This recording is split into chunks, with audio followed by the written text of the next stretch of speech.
মক্কায় একটি সন্ধ্যা। উরওয়া ইবনে জুবাইর বসে আছেন উম্মুল মুমিনিন আয়েশা রাদিয়াল্লাহ এর কাছে। তিনি মুগ্ধ হয়ে শুনছেন রাসূলের জীবনের গল্প।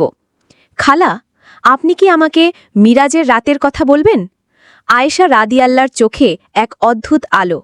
তিনি বলেন, বেটা, সেই রাতে রাসূল সাল্লাল্লাহু আলাইহি ওয়াসাল্লাম যখন ফিরে এলেন তখন তার চেহারায় এমন নূর ছিল যা আমি আগে কখনো দেখিনি।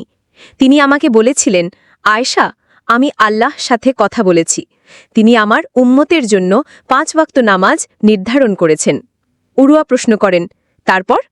তারপর তিনি সারা রাত কাঁদলেন। আমি জিজ্ঞেস করলাম, ইয়া রাসূলাল্লাহ, কেন কাঁদছেন? তিনি বললেন, আমি চিন্তা করছি আমার উম্মত এই নামাজ আদায় করতে পারবে তো। এই কথা শুনে উরওয়া কাঁদতে শুরু করেন।